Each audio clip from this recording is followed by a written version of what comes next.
This episode is brought to you by Sterling Soap Company. Fellas, you've heard the phrase, look good, feel good, right? But why not add smell good to that too? That's where Sterling Soap Company comes in. First, Sterling Soap is 100% natural and has a wide variety of bath soaps, shave soaps, beard balm, lotions, and cologne. Second, there's a scent just for you. How about burgundy? Yeah, it's more than a color. The Sterling Soap folks blend natural essential oils with hints of mahogany, golden amber, and sandalwood. Or how about D503, an intensely masculine scent inspired by Legend by Mont Blanc. And third, you will feel good about the price. For just a little more than you'd pay at the grocery store, Sterling Soap will leave you feeling clean, refreshed, and ready for whatever's next. Give Sterling Soap a try today. Visit sterlingsoap.com. Face off with Firefly Publishing for another drop into the fascinating world of pro hockey history with Hockey Hall of Fame True Stories 2. Following his bestseller, hockey historian and writer Eric Zwig opens the doors to the Pro Hockey Hall of Fame, revealing a treasure of untold tales, bizarre incidents, and captivating trivia that will leave the most devoted puckhead astounded. Just to name drop a few of the players he's included in this book are Wayne Gretzky, Jaromir Jagr, and Bobby Hull. Hockey Hall of Fame True Stories 2 is a must-read for pro hockey fans who crave more than just scores and statistics. Mr. Zwig invites you to uncover the true stories that have shaped the sport, ensuring that you will never look at the game of hockey the same way again. So skate on over to Amazon.com, Target, and Walmart to get your copy now.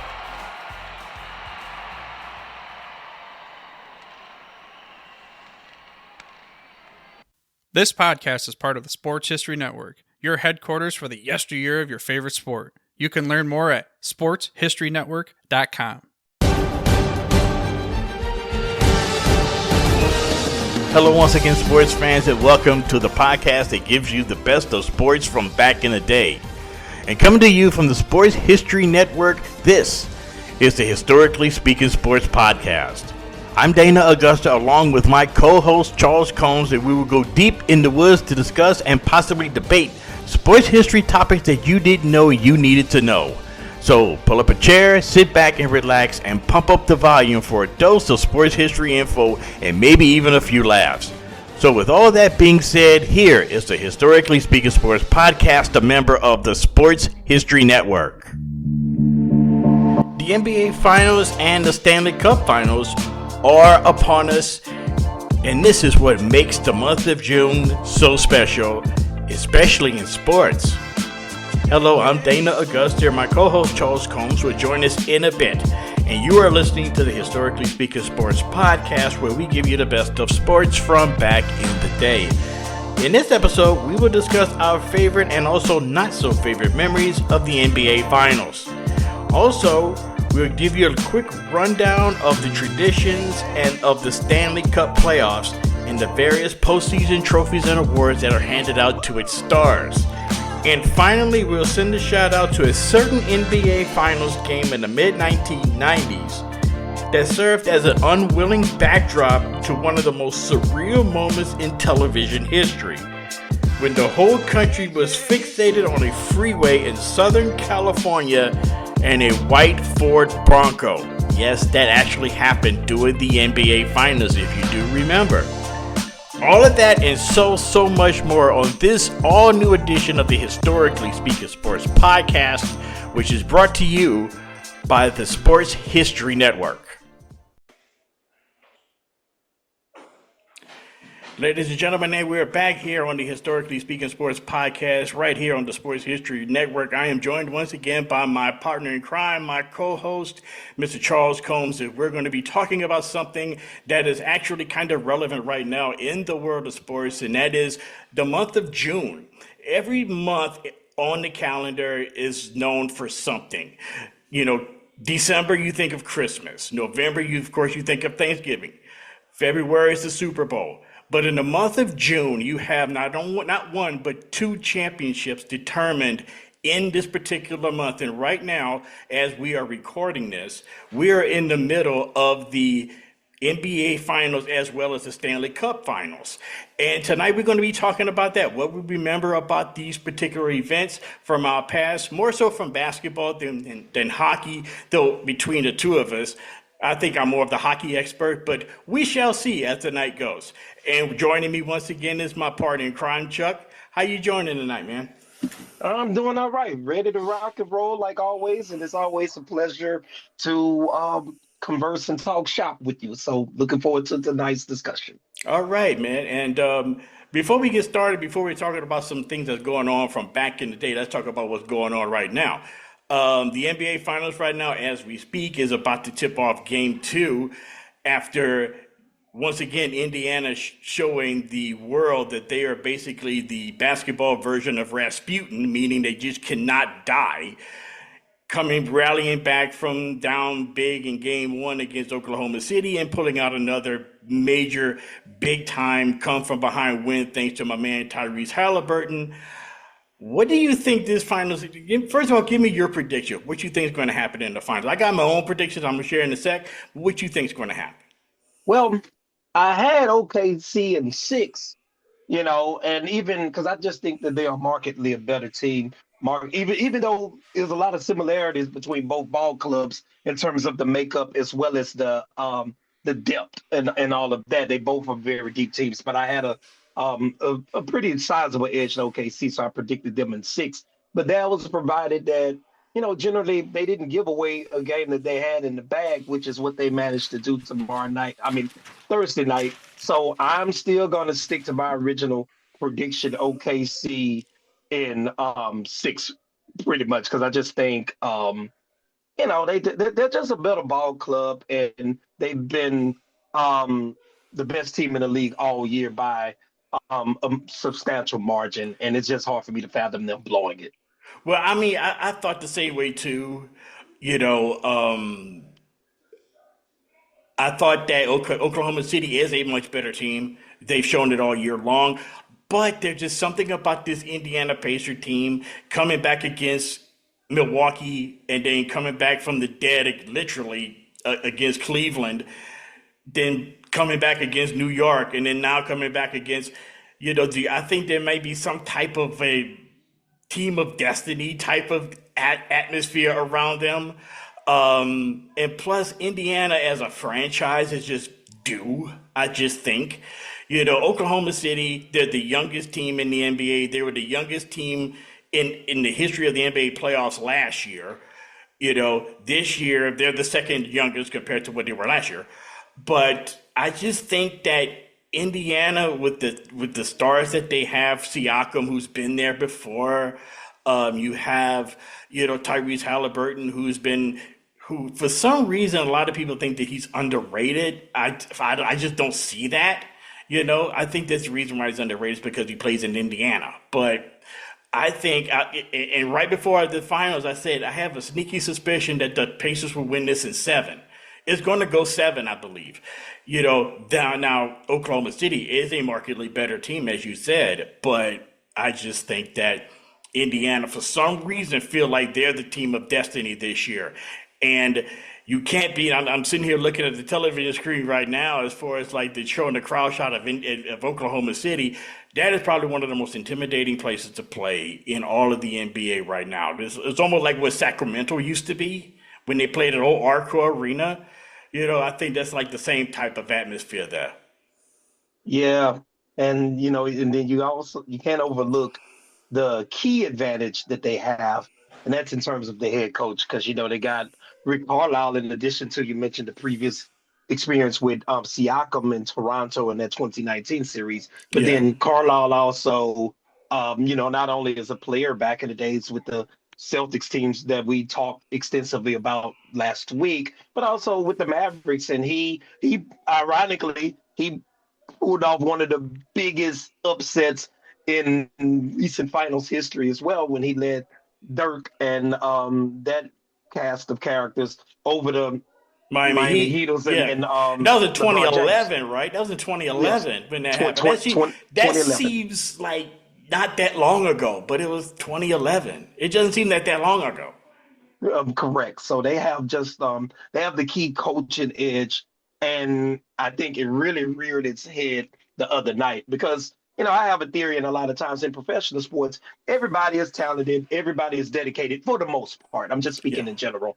And a lot of times it just comes down to who executes best in the key moments. And I just think the other night, my old adage, I've always believed that in many instances, more games are lost than they are won.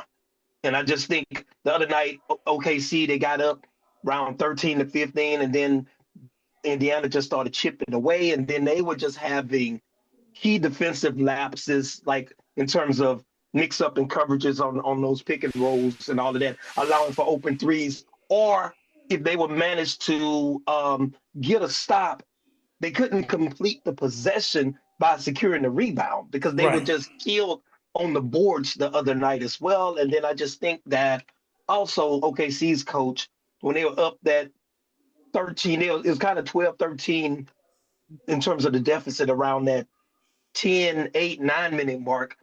He had SGA on the sideline. And, normally they have normal rotations, normal rest. But I think if he had brought him back a little earlier, it was an opportunity to kind of deliver a knockout punch. And probably around the 3-4 minute mark, 2 or 3 minute mark, he could take the rest of the night Right. off. He chose to stick with the normal rotation pattern. And then by the time he came into the game, I think it was around the 7 minute mark, they Yeah. were just up 7. Right. And like I said, this is going to be a very entertaining series because it's a young team. I think this is like the first finals where we could honestly say that this may be the changing of the guard, where the old guard is going away, the LeBrons, the Steph Currys. I think their time, this the new era with Halliburton and SGA and Chet Holmgren and that group. I think that they're the ones that's ready to take the torch, and move on. You had mentioned the 2011 NBA Finals between Dallas and Miami, and I think that would be a really cool segue to get into our discussion tonight. Let's talk about our most favorite memories and some not so favorite memories of our lifetimes of the NBA Finals. We're going to talk about hockey also, so our hockey fans will not feel left out. But we're going to start off with the NBA and some of our favorite memories. And one of mine is actually the one you just mentioned, 2011, Dallas versus Miami. Miami, of course, you had Dwayne Wade, LeBron James, Chris Bosh, of that group, heavily favored over the Dallas Mavericks. And what happens?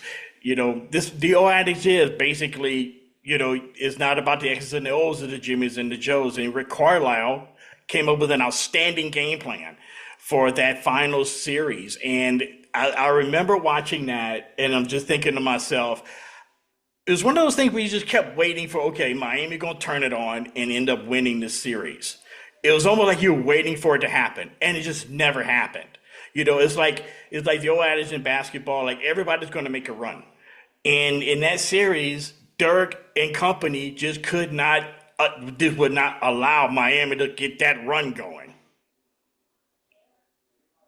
I'm correct. And then I just remember it was a key tactical change in that series because if you recall in game 1, they had lost game 1, referring to the Mavericks. And then in game 2, they were, I think, around maybe 8 or 9 to go in the fourth of game 2.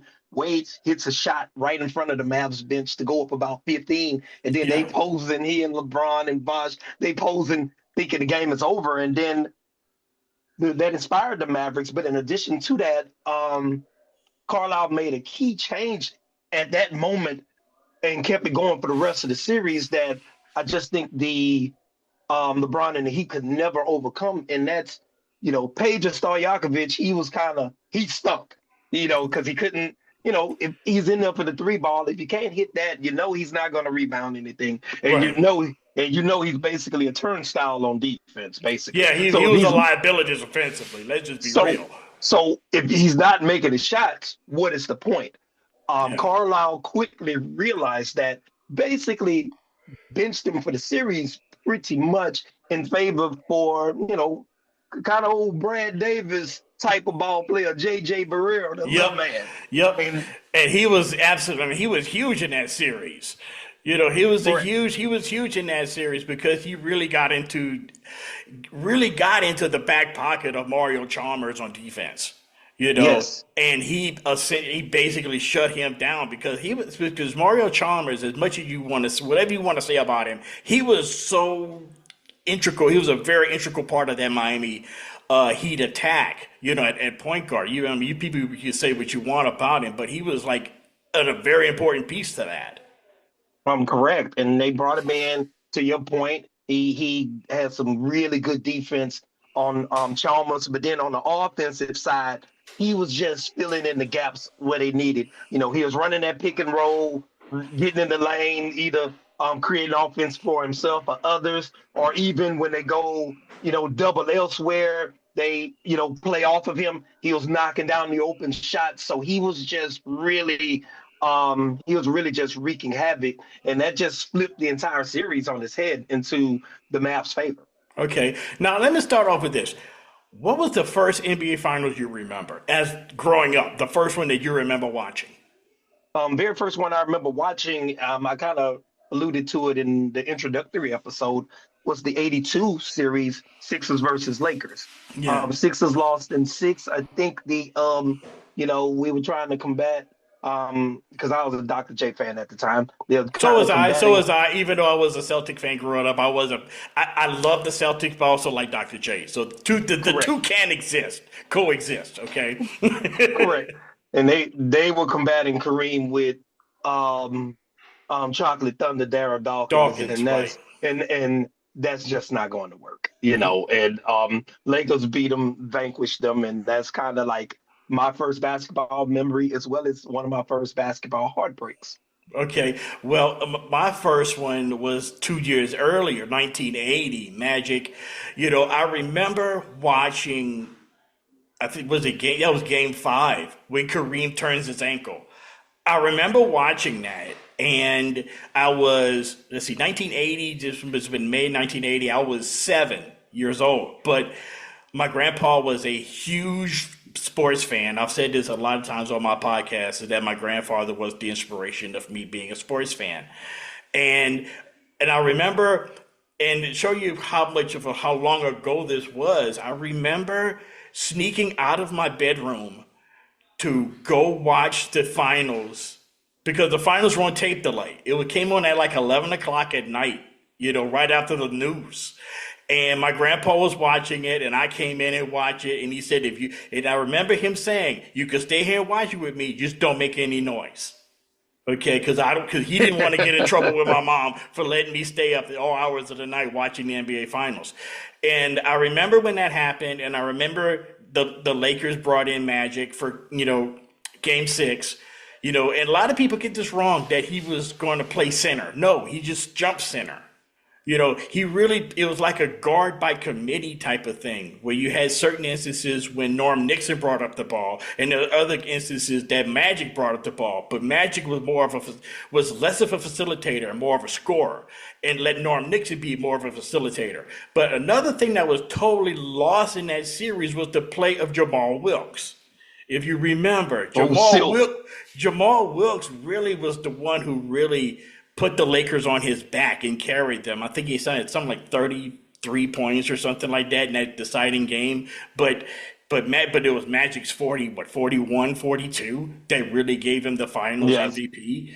But a lot of things that was really lost was the player Jamal Wilkes. Correct.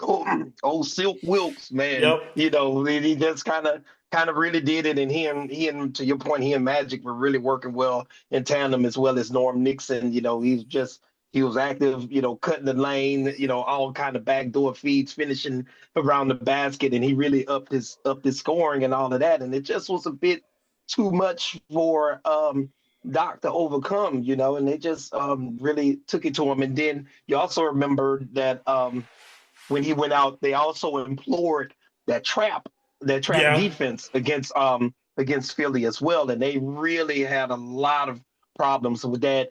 That created a lot of turnovers, got the Lakers out in the open floor where Magic flourishes as well as the Lakers in general, and they were able to just take them down basically, and that was the start of the Lakers dynasty, Showtime Lakers edition. Another favorite memory of mine was 3 years later in '83 with the 4-4-4 Sixers. With when they got Moses Malone from Houston, and one of the things I remember about this, which was so great, one of my all-time favorite childhood memories was how much my mom was a basketball fan, and my mom was, I think, less of a basketball fan, but more of a Dr. J fan for, I guess, obvious reasons. My mom was a big Dr. J fan, and she was a big Moses Malone fan too.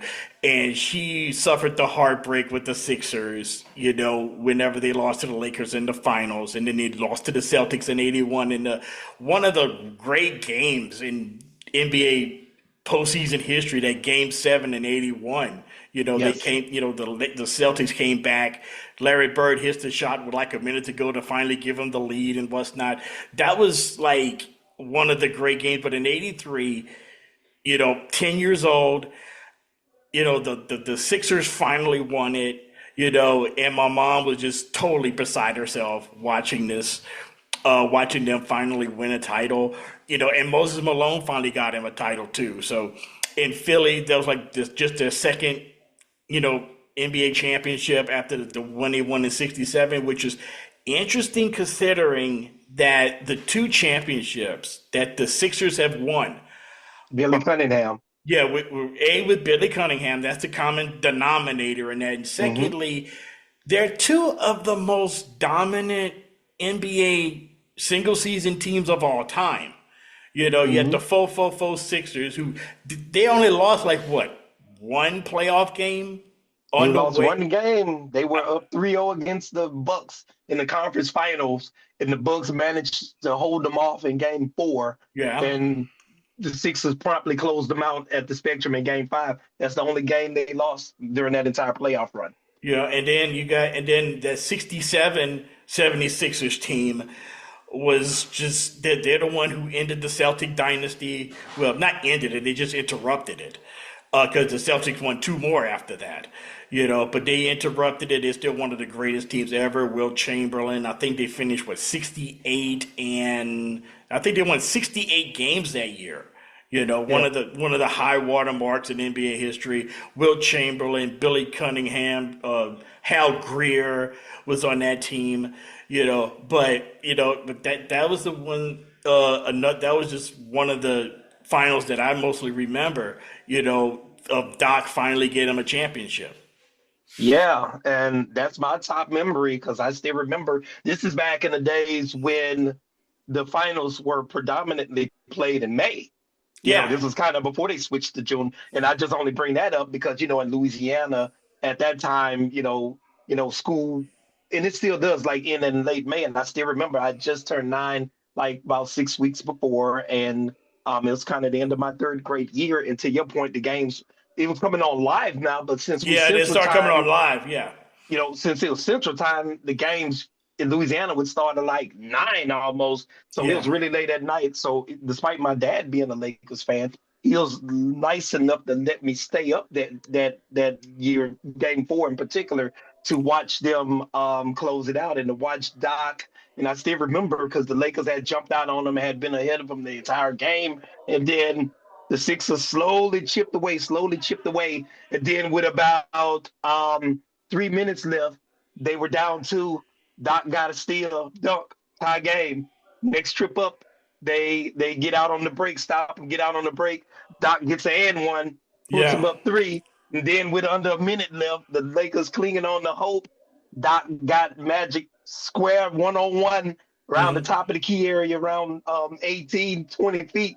And jab stepped him and pulled it right in his eye, bang. And then the celebration began. And to your point, the whole league wanted Doc to kind of win it because he, along with Kareem, were the elder statesmen at the time. And it was really good. And then that's like one of my favorite memories. And then also, didn't know your mom was a Sixer fan. And was she? Oh my gosh, she was a big Sixers fan.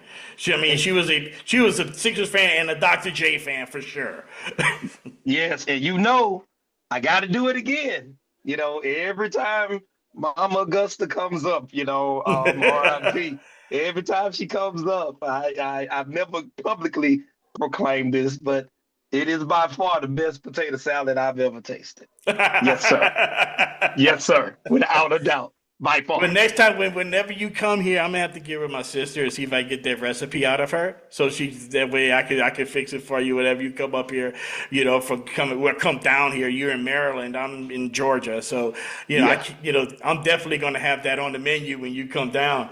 Yes, sir. What's another? Give me another one of yours. I gave you a favorite memory of mine, which Uh, was the '83 Sixers. What's another good memory for you? well, that coincided with my favorite, but then one I vividly remember was the 85 series. You remember Don't bring that up. um That's one of my worst shit. That's my bad one. That's my bad. No, I got to do it to I you. know you I got got to to do do it, it to man. you. But dude, Yeah, oh man, I'm a you know, Celtic fan. it's And they of had course, of all people, the Lakers, and of yeah, all people to kill us, this dude was Kareem. correct. And they had lost in 83. They lost again to Boston in 84. So this was a highly anticipated matchup, not only because of Magic Bird and Lakers Celtics, of course, but this was a rematch of the finals the previous year. So, Yeah, they could tell coming out into that 85, 84, 85 season that they had a gun. They were really eyeing each other. They knew they would inevitably meet up because the Celtics had finally surpassed the Sixers in terms of the hierarchy of the Eastern Conference. So the series start with the Memorial Day the Massacre. Memorial Day Massacre. Yep. 148, 114 on Memorial Day. Scott Whitman couldn't miss 6 for 6. And Yep. then they Kareem looked tired, lethargic, old, and Yep. he couldn't keep up running the court with Robert Parrish. And coming Nope. out of that game, the consensus was he was old and he was washed up. That was the Yeah. consensus. Yeah. And Another then thing, not to cut you off, but another thing that I kind of remember no, about go that, ahead. well, at least heading into that finals, was the fact that there were a lot of questions about Magic, whether Magic was the right fit for that team, because, what happened in '84, the year before, dribbling out the clock in game 2, and through a bad passing, I think it was game 4 or game 5, in Los Angeles, and they were like questioning whether it was a good idea to get rid of Norm Nixon and got rid of Magic and keeping Norm Nixon, because Norm Nixon seemed like he was a better on the floor leader, if you find that hard to believe, than Magic. But that was the talk heading into that finals. And especially what happened after game 1, adding to the fact of what happened the year before, losing in 7, was it possible that the Celtics just had the Lakers number? That's what was being talked about. And of course, what happened 6 games later, the Lakers win the championship, of all places, in Boston. And I remember that Sunday afternoon. I did not want to leave my house. I did not want to leave because I was the only Celtic fan. All of my friends were Laker fans. I was the only one that was a Celtic fan because I wanted to be different. And it was like, I don't want to leave the house. I do not want to leave the house. I don't want to hear it. I started getting phone calls. My best friend, David Bechet, from right up the street, came to my house and knocked on the door. Okay, where he at? Where they at? I want to talk Answer to it. him. Where he Answer it. at? Yes, sir. My Answer grandfather finally came get me. He said, "Boy, go out there and talk to you. it. Yes, Go out there sir. and face Yes, the sir. go out there and face the music." That's what he told me. Go out there and face the music. And that's exactly, because he was mad too, because he was a Celtic fan too. So Yes, sir. I ain't gonna be And there. He said, "I ain't gonna be the only one." yeah, yeah, that's right. Stand on your square. Yes, sir. And I remember that because rember the '84 Tragic Magic. You remember Yeah, that's what they were yeah, calling him, Tragic Magic, because he and Word they basically combined to blow 2 games. Because you remember they had won game 1 in '84 in a runaway, and they yeah. had game 2 in the bag, In the but bag, and James he Worthy didn't. threw the bad pass to Gerald Henderson. Correct, man. And that's probably how Red fleeced Seattle with that #1 draft pick we were Yep, talking about last week. last week. Yeah, But he's still the ball because Magic didn't come get it. Then Kareem was fighting for position.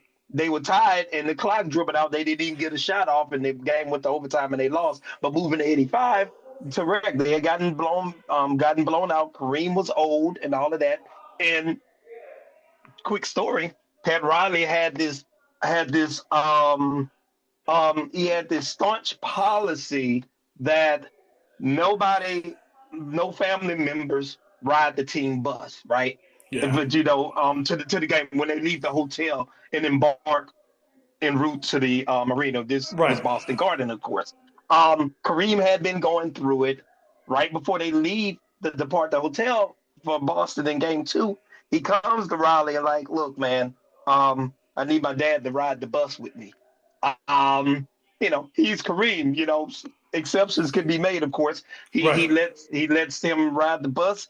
Wins game two. He turned back the clock for the regular season. I mean, rest of the series rather. Yeah. He was 38 years old at the time, and he was playing like a man 10 years younger. He dialed back the clock, and to your point, closed them out in six, which ironically, he hit the hook shot from 20, pretty much almost the same spot. He bust them in 71, or was it 70? No, 74 from 74. literally from the same spot when he Yeah. beat the Celtics in Game 6 in that double Correct. overtime. One of the Correct. greatest games in NBA Finals history. With the Bucks, with him, Big O, Oscar Robertson, and Bill Dandridge on that squad. Correct. You know, Correct. But yeah, I mean, I remember that, and it's like the two worst memories for me in the 80s were basically delivered on hook shots, which you remember was my go-to move at times when we used to play ball together. Yeah, the nice one. And that's on my list too, by the way. In 80, and of course we're talking about 1987. Yes. The year after the Celtics basically slap around the Rockets in the finals. They go back, try to win back-to-back in the finals against Magic again, but this time Magic was the one who hit the hook shot.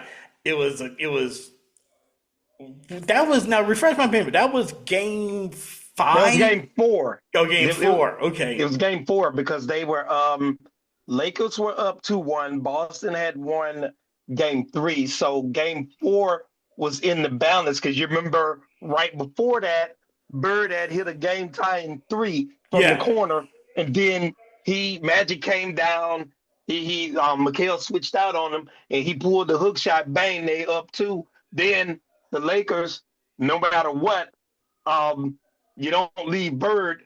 Word, they fell asleep at the wheel. Bird popped to the corner, wide open, right in front. Right open 3, and I thought it went in. I thought it was in. It just rimmed out. It was good. It was good. It was right on line, but it hit the back iron from the corner. He shot it a little bit. It was perfectly on line, and they couldn't believe they stole it. And then they won. So that was the 2-3-2 format. Yeah. So they won game 4 to go up 3-1. Boston wins game 5, and then the Lakers closes them out in game 6, which basically was the final chapter of the Lakers Celtics rivalry of that Bird, iteration. Magic, Of that iteration. Yes. I mean, just thinking about going back to those games, right? It just seemed like that was just a totally different time, and it was like, show you what the iterations are as far as like NBA history. That era of the mid-'80s could not compare to the '90s in no way, shape, or form, because it was almost like watching a completely different sport, okay?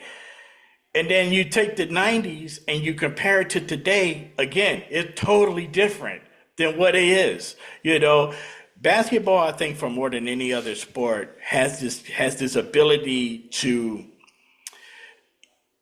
it basically, for what you're seeing, it basically becomes better from one perspective to another or whatever. It depends on the person's perspective, obviously, but it's evolution. If that's the word I'm looking for. The evolution of the game is so dramatic, and I think it's more dramatic than any other sport there is. You agree with that? No, I don't. In general, I do, but I just think I think that it was more, basketball has been more of in my humble opinion, and of course I respect yours, I think it's been more of a bell curve type of thing. Okay. Where, the curve goes up and then it eventually goes down. And I think the peak of said curve was right there in the middle of that 80s era. And Oh, then, okay. the 90s were still good. The 2010s were still good. And even through about 2014, 2015. And it just, and not saying that it's bad now, but like a lot of times you will hear people, and not to get off the topic too much, Okay. they're like, well, they're so much more skilled now than these players. I don't. Not that I do not agree and with. It's like, how many more points would Dr. J have if he was allowed to carry the ball and an additional step? This gather step where you basically get to take 3 steps. Like basically, once Doc gets to the top of the key 3-point line, he could pick the ball up. That's a gather step. Then 1-2 bang from the dotted line of the free throw line. He'd have like an extra 5,000 points if he could travel and carry the ball. And that's why I think the evolution, in my opinion, is the devolution in some instances, because then also it's not what used to make a lot of these rivalries so compelling used to be, in some instances, the clashing styles of play. Like use Lakers Celtics, for example. Lakers with glitz, glamorous uniforms, Hollywood, flashy, Showtime front stage, main event style of play. Boston, dingy Boston Garden, the dingy uniforms. No air conditioning, cramped locker room, parquet floor. Correct. People on top of each other, Hard hat. You got Jack Nicholson and Chuck Norris going to the games at Boston Garden. You got old man O'Shaughnessy from the cleaners on Wabash Avenue, checking out the game. You know what I'm saying? Exactly. And I think the clash in the styles of play, and then even in those days, especially the 80s, and it was still the case even in the 90s. There were distinct styles of play among regions, among conferences, among teams. That's exactly right. Where now everyone pretty much plays the exact same from a team and a strategic standpoint, as well as an individual standpoint. Where it's like we were playing, you learn how to play ball. Guess how you learn how to play ball? By hooping. That's how you learn how to play ball. Right. Now these guys, they play with a bunch of trainers and a bunch of drills and things, which is good. But I think exclusively doing that, I've noticed that the creativity in previous eras are grossly lacking now. You pretty much know what a guy is going to do before he even does it now, because they play almost programmed and everyone plays in a similar fashion. Right. Yeah. I mean, you made mention like different regions and different conferences played a totally different style. We were just talking about 1984, like the mid 80s. Well, I'm going to bring up 1984 because I heard one of the greatest statistics about that year I have ever heard. And I have to, credit my, Sports History Network colleagues, the Newman brothers from Hello Old Sports. They're the ones who brought this up. This is where I'm getting it from them. And it's crazy, but it's absolutely true. The Denver Nuggets, the 1984 Denver Nuggets, are the only team in NBA history to both score 100 points and allow 100 points in every single game they played that year. Gotta love Doug Moe. We love run and gun, and I mean, I used to love watching those teams. Like you say, it's a distinct difference. Like, man, you watch them. It used to be Kiki Vanderway, Alex English, Calvin Nett. Calvin Nett, the impeccable Dan Issel. Yeah. And then I'm gonna bring you two of my favorite players, two names you haven't heard in a very long time, I'm sure. Do you remember Fat Lever? Of course, Fat Lever. Absolutely, Lafayette Fat Lever. Yep. Mr. Triple Double, and then his last name, he kind of in my Brad Davis all scrappy team. Oh, Bill Hansley. Bill Hansley. Defense. defense and wood. Yep. That just But I those used to Denver love Bill Nuggets team, Hansen. that was defense optional. Correct. Doug Moe is basketball's equivalent to my all-time favorite football coach, which is Don Coryell. It's Yes. like he didn't give a rat's behind about defense. There were times when Don Coryell was on the sidelines. He said, if we can't stop him in 3 plays, just let him score so we can get the ball back. Correct. Correct. Correct. Another memorable, this one's not so memorable, but it had one of the most memorable games, I think, in this final series was 1990. The Pistons and Blazers. That Game 2 overtime game in Detroit. That was one hell of a game that the Blazers ended up winning. That was the only game that the Blazers won. I remember the Blazers went up by 3. And of all people, Bill Laimbeer hits a 3-pointer from the top of the key to send it to overtime, and I thought they were dead. Like I said in the last episode, I am a huge, and still to this day, my all-time favorite player is Clyde Drexler. Clyde Drexler in that game, that was the famous Clyde Drexler dunk on Isaiah Thomas, when he literally took off from Ann Arbor and dunked it on him. And it was like he just glided literally from the free throw line and just dunked it on him. Now, of course, Isaiah Thomas was 6'2" and Clyde 6'6". That's not really dunk, but still, I think it was deserved for Isaiah, because Isaiah Thomas is not one of my favorite players, but Clyde Drexler is. Like Zeke? Wow. I never really was a Zeke fan. Never really was. Never really was a Zeke fan. Now I was a Joe Dumars fan, big time, But as far as like Isaiah Thomas, that was another player that my mom absolutely loved, was Isaiah Thomas. Baller. Baller. He didn't have the greatest reputation. Let's just say that. He really didn't have the greatest reputation. With this choir boy look, but he was like just something. There's just something about him from personal feeling that he never did me nothing, obviously, but there's just something about him that just kind of rubbed me the wrong way, But I respect his game, no doubt about it. He's a Hall of Famer, and plus he's like, had this. I don't know. It just had this thing, this air about him that was just rubbed me the wrong way. Well, I feel you on that. I feel the exact same way about Jordan, but Yeah. but I know Zeke was a baller, but ironically, we kind of jumped ahead for one of my memories. But since we're talking about 1990, No, we go to yours. Let's go to yours. no. But one of my memories, ironically, the exact same series, 2 games later, Game 4, the Joe Dumars game. Yes. One of my favorite players too. Had Joe Dumars. He came out in Game 4. And I think his father had passed. Either they didn't tell him until after the game. That's right. I remember that. I remember that. That's right. He went out in Game 4. They were up 2-1 because, like you said, Game 2 was the only game of the series that Clyde and the Blazers won. They were up 2-1. We're still talking 2-3-2 format. Yeah. And they were up 2-1. Game 4 comes up. Dumars. He just goes haywire in the game. And I can't remember. I know his father died. I want to say they either told him right before the game or they found out during the game that he had passed, and they didn't tell him until after the game was completed that his father had passed. And he had a big game, and he had one of these shots. How Dumars could do it. He drive in the lane.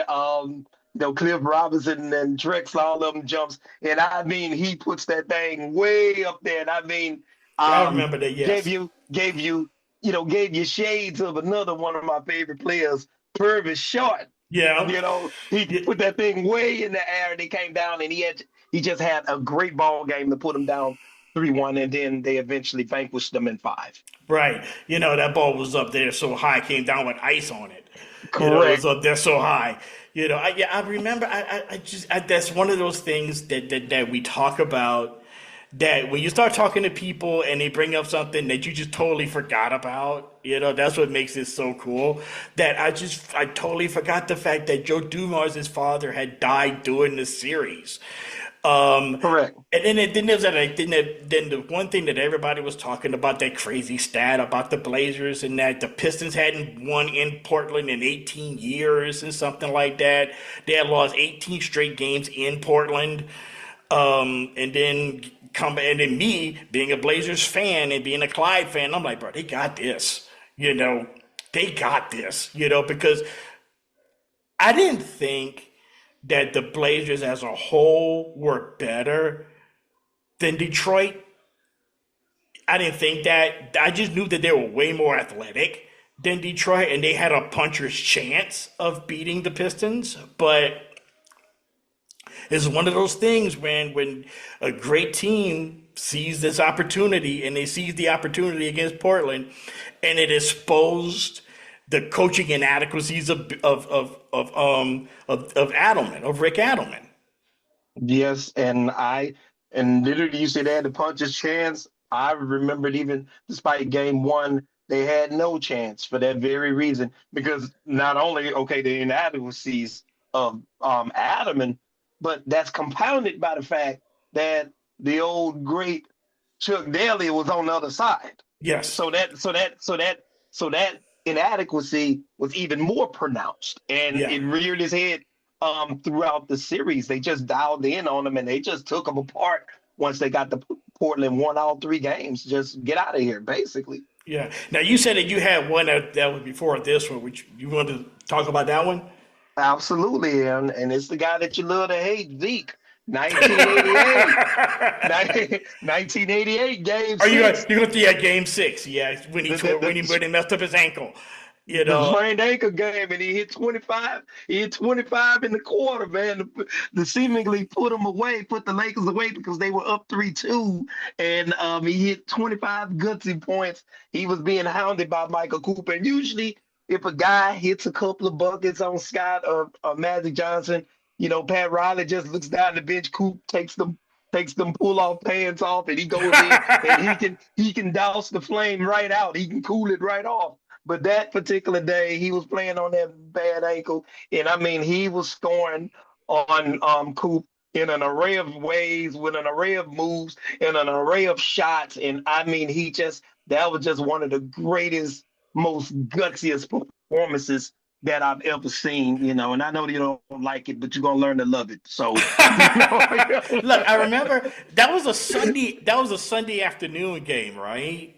Yes, it was. It was a Sunday afternoon. I know exactly what I was doing while watching that game. I wasn't supposed to be watching the game. I was working that summer. It was summer of '89. I was 16. I was working as a lifeguard at the local swimming pool at the park right by my house. And it stormed that day. I mean, it just stormed. And we didn't open the pool that day because it was raining, and it was raining. It like literally rained the entire day. So I ended up having a chance to go home and watch this. And when Isaiah Thomas sprained his ankle, I'm like, dude, this is it. It's over, And it was like one of those situations where I wasn't really a Pistons fan because they just beat up on the Celtics. I don't like the Lakers for obvious reasons. So this is the reason. So why am I even watching this? But I was curious, And when Isaiah, because I'm a basketball fan, I'm going to watch whatever, It's basketball, it's the finals. So when Zeke goes down, I'm like, the Lakers are going to win this today. It's over with. It's over. Because the Lakers were up 3-2. And no, it was the other way around. It was the other way. Okay. The Pistons were up 3-2. Okay. So the Lakers have a chance to force to game 7. I thought that, for some reason I thought they were up, but no, they're not. Not as you mentioned it, they're not up. They're down 1. Yes. And I was thinking to myself, dude, the Lakers are gonna force game 7, and they're gonna win the series. They're gonna deny the Pistons, bro. Right. They're gonna deny, and sure enough, you know what I'm saying? Sure enough, it happens. Sure enough, in '88, that was like the Lakers went back to back, that series, so Okay, I'm gonna learn to love it. The fact that it's written in the history books, but I don't have to like the fact that the Pistons eventually won two straight after that. Yeah. Well, the game, two takeaways come away from this. Number one, in addition, you remember at the end of that game, the Pistons were up two with like about less than 10 seconds left. Riley went into Kareem. He goes up for the hook shot with Lane Beer on him. He misses it, but they call a phantom. They call a phantom foul. That's right. That's right. That's right. I That's mean, right. a phantom foul, yeah, on Bill Lane Beer. And I know he gets a bad rep, but that wasn't remotely close to a foul. At least in that situation, you don't call a foul in that situation. You just don't. You know, bad reputation or not, in Kareem or not, you don't do that. You know what I'm saying? You don't make that call in that situation. Then Kareem hits the two free throws. They go to overtime, and the Lakers lose. Now the other part, you remember up to this point, Isaiah and Magic, they were blood brothers, very close. Leading, they used to kiss each other before each game prior to this, which led to some speculation that we won't really address right now. Right. But if the game, like the kids say, if you know, you know. Yeah, correct. But after that, in terms of Isaiah's sprained ankle, the Lakers wouldn't let them use the Forum and the Forum facilities in terms of rehab. So Al Davis, because you remember the Raiders were in LA at the time, LA had to avail the Raiders facilities in order for Isaiah to get the necessary treatment in preparation for Game 7. And pretty much, for the most part, the Magic and Isaiah relationship has been fractured ever since. Yeah. That part I forgot about. That part of them having to go to the Raiders and having to use the Raiders facilities and stuff, which was, from what I remember, it was like across town from where they were staying from the Forum. It was cross town. So especially in LA, with LA traffic and everything that they had to navigate through just to rehab his ankle, in preparation for Game 7. Moving on, I just have a couple more, mostly from the 90s that I have. The first one, the first Bulls championship in 91, this one is especially memorable for me, is the fact that I was actually in Chicago when the Bulls won Game 5. Wow. I was in Chicago when they won it. And I had never been in a city in which a city claimed, which a team had claimed a championship. That was the first time. It wouldn't happen again for me until 2021 when the Braves won the World Series, here. Which was what they did here in Atlanta is nowhere near as crazy as it was in Chicago. I went to the parade. I went to the pep rally at Grant Park during that summer of 91. It was unbelievable, Chuck. I mean, it was almost enough for me to become a Bulls fan, but it just never happened. It just never materialized. But it was like so much fun, and there were some stories about that we're not going to go into. But anyway, crazy what can happen when everyone's happy. Happy and drunk. and I was 18 years old. I just graduated from high school. About to start my first semester at Southern. It was absolutely insane over there in Grant Park. Right after the Bulls won it and beat the Lakers in 5. Correct. So, and I remember that. It's like when he won, because the Lakers had won Game 1 and then they won the next 4 games, and it was highlighted, by the iconic image. I think that happened towards the end of Game 2 when Jordan drove lane. And I don't like him, but you got to give the credit where it's due. When he drove the lane and switched hands midair. But Marv Allen, Jordan with a sensational move, and then John Paxson kind of hitting a series of shots in Game 5 to kind of put the Lakers away, and to your point, seal the championship. And and it was really big at that time because back then NBA teams would have to go through a progression, like kind of like how The Pistons had to bang heads against the Celtics and kind of overcome them. The Pistons were the same nemesis, similar nemesis for the Bulls that they had to overcome and learn how to win. And then they finally encapsulated with a win and for their first championship. And then the first of the first three-peat. The Bulls, that was John Paxson, Stacey King, Yep. Bill Cartwright, BJ Armstrong. BJ, that edition of the Bulls, and and all of that, and so that was good, and and it was good for, even though I didn't like him, he was basically Magic and Bird. Magic and Bird had faded because you remember that series, that upcoming fall, Magic got the HIV diagnosis and then had to abruptly retire due to that, and Bird was pretty much like banged up pretty much then too. Yeah. And that was the start of the Michael Jordan era. That was the official. What do you call that when you hand it from passing of the torch? Yeah, passing the torch. Yeah. Yes. Yeah. And then this is the last one of mine. There's one more that we're going to get into a little bit later. Okay. Is there anything else before I get to my last one? Is there anyone? I got one, and I'll combine them both into one because it's both relative. 2009, 2010 Laker championships, with Kobe, because Kobe, he had undergone a similar obstacles, after their early 2000s three-peat, the partnership between he and Shaq was broken up. And then they had a couple of lean years, and then the general consensus was that Kobe couldn't win without Shaq. He only has 3 rings because of Shaq. And then, of course, you had the Colorado situation. Yeah.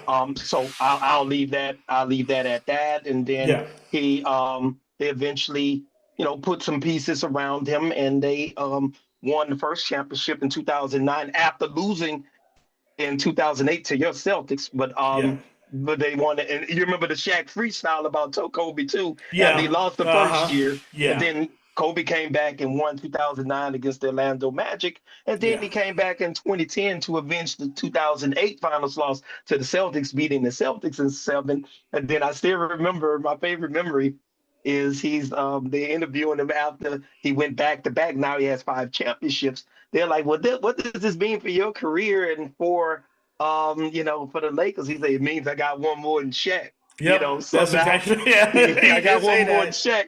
And now Shaq, he's living, because at this point, Shaq is completely washed up, completely on his last leg, and there's nothing he can do about it. So the late, great Kobe Bryant. Yep. Yes. I actually have 2, but I'll make these really quick. The first one of the 2 that I have left, and this is one of the most points of contention with NBA fans. And Game 6, 1998, Jazz Bulls. There's no way in the world that anybody can convince me that Michael Jordan did not push Brian Russell. There's no way that you can sit here and make me believe that he did not push Brian Russell. That was a push. Karl Malone and John Stockton are like 2 of my favorite players, slightly below Clyde Drexler. Clyde Drexler is my all-time favorite, point blank, the end. John Stockton and Karl Malone are like right behind him. By the time the Jazz had came around in the 90s, I just started liking them. And Jordan, that series, that Game 6, the famous story when it's like, I'm only packing one day because I'm not planning on staying here long or just coming back the next day or whatever, because the Jazz had home court advantage in 98. Yes. And Game 6 and Game 7 was going to be in Utah. And he said he only packing for one day because we winning this and coming right back home. And I was so hurt after that. I mean, you and I had became really good friends by this point. This is the spring I graduated from college. Yes. And I was like, I was just so dumbfounded after Game 6. You know that famous picture? There's a famous picture taken from way from the other side of the court when Jordan hits the shot and holds his hand up. There's a shot that if I wish I could find it, I would frame it and put it in my office right here. Of him shooting the ball, and you could see the crowd and their reaction when the ball is in the air. Everybody got their faces covered, like, "Oh my God!" They're like had this look on this defeated look on their face because they know it was going in. But at the same time, for me, it was like one of the greatest moments I ever saw, but it was also one of the most painful. Because, dude, after he hit that shot, I was livid. I mean, I was like, oh, but I knew this was going to happen. I freaking knew it. That was my reaction after that. Yeah, and then I mean, I know you love the Jazz, but not to be insulting. But I'm gonna get to the point. Not to be insulting, but for us to sit here with a straight face and think the Jazz had a chance when they had people like David Benoit, Shannon Anderson, Chris Morris, who is it? What's the dude? Greg Not Ostertag. Not Ostertag, the other one that could shoot from the outside. White dude. Not Jeff Horn. Not Jeff Horn. No, he was a forward. He was a big man. What's that? Oh God, name? I know you're talking about. He was a big man. You're gonna make me look it up. You're gonna make me look it up. What is that boy's name? But I know who you're talking about. He a stiff. He's a really stiff player. So they had all of them, man. And go ahead, keep talking. Then you remember the Bulls were down 3. Mm-hmm. Jazz had the ball trying to put it away. They throw it into the post to Karl Malone. Well, no, Let me back up. Jordan gets the ball, drives really quickly for a transition layup. Now they up 1. Jazz come back up the floor on offense, throw it in the Karl Malone being guarded by Dennis Rodman in the post. Jordan comes from behind, basically chops the man arm off. What a steal! Like he fouled him. Yeah, he did foul him. He comes right back, and then he gets the shot you're talking about. Everybody like, oh, what a move! He pushed the man down. He pushed him. It was a push. He pushed the man down, and that's why I never really liked Jordan because, and I'm about to go on a tangent. Like you talking about Greg Foster. Yes, that's exactly what I'm talking about. Him. That's who I was talking about. Stiff, bum, but bum. You know what I mean? Like he wasn't. And then they had Howard Isley too. Yeah, Howard Isley. Back, like just. Well, they had a bunch of scrubs as a supporting cast. But anyway, I never liked Jordan because they clearly used to kind of curb the playing field for him, and all of that. And then, I agree with you. I mean, I remember reading this one thing one time, and it's absolutely true. I think that whoever said it was trying to be funny, but it's the actual truth. There's only 2 players in the history of the NBA that they changed the rules for. They changed the rules for Michael Jordan to help him, but they changed the rules for Wilt Chamberlain to stop him. There you go. There you go right there. Now, you mentioned at the beginning of the show, and I'm sorry I have to do this. You mentioned at the beginning of the show, I mean, in the inaugural introductory episode of me that I could be a violent guy. I said that I've calmed a lot over the years, which I have. You have. But Jordan, I don't like people. Jordan was always this guy. I don't like people that do things because they know that they can and get away with them. Case in point, I've never watched. I dislike him so much. I've never watched that documentary. The Last Dance? I've never watched it. I refuse to watch it. I've never owned a pair of Jordans. You know what I mean? I don't like him. But anyway, I did see a clip where he was talking about one time Horace Grant didn't have a good game. And it's totally unrelated to the subject. But anyway, the type of person he is. He didn't have a good game when he was on the plane home. Stewardess asked him for what he wanted to eat. Don't feed him. He didn't have a good game, right? So this is Michael Jordan talking. And I'm like, I've always told my girlfriend, look, I wouldn't have had no problem. I say, Stewart is fine. I don't need anything. I don't need a plate or nothing. Guess because I'm about to eat his plate. I'm about to eat his. Don't worry about it. You know what I mean? I'm about to take his plate and eat his. But at that time, he is the NBA. He would do these things, and he knew it wouldn't be any consequence nor retribution because he's the face of the league. And basically, they would have got Kermit Washington if you would have bust this. Yeah, If you would have bust his butt, yeah, they'd have blackballed you. You would have got Kermit Washington for that. yeah, And so, and he would take advantage of that. He would take advantage of that even in the middle of games a lot of times. yeah. He could run around, foul people. If Jordan had 5 fouls, basically it would take him slamming your head into the monitor for him to get the 6th foul called on him. Yeah, and you're not saying anything that's not out of school either. I mean, everybody knows that. And I just never liked him. But nonetheless, he was a great player, and it is a heartbreaking memory because I remember throwing something at the screen when it happened because he clearly pushed the guy down and shot the ball. But that is what it is. Right. Okay, and we right now. That was our memories for the NBA Finals. If you have anything else you want to add, Chuck, before we move on? Well, really quick. We talked about 82 Sixers Lakers. We talked about tragic magic.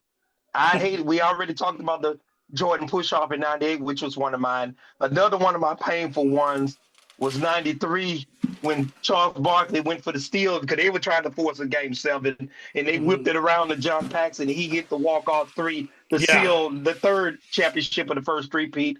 Then another one of my painful ones, my last one is I kind of don't like LeBron that much either. They had the Spurs had him dead the rights in 2013 Game 6, and they had the ropes around the court, and they couldn't. Greg Popovich took Tim Duncan out twice, and they couldn't secure the defensive rebound to complete the possession. The second of which wound up resulting in the hands of Ray Allen. Ray Allen game tying 3 to overcome that. So those are my kind of not so pleasant NBA Finals memories. Really quick. Man, this is really, really educational for me, and it's really, I know it's educational for you because I probably because your reaction to me not liking Isaiah Thomas looks like that might have been news to you. It was. I've known you. We became friends in spring of 1997. That's when we became friends. 28 years and counting. Lifetime to go. Yeah. I never knew that. Yeah. I never knew that. I never was an Isaiah Thomas fan. Never really was. I never knew that. Yeah. Well, like you say, not only the fans, but the hosts learn something new every time you tune in. We're gonna take a short little break, and we're gonna come back and talk about the other series that's going on right now. And I think this is gonna be a little bit heavy on my end, talking about the Stanley Cup Finals and the history and the traditions that go along with that. And also later in the show, we're gonna go back to 1994 and one of the most famous or infamous moments that happened, and is actually during the NBA Finals. We'll be right back right after this.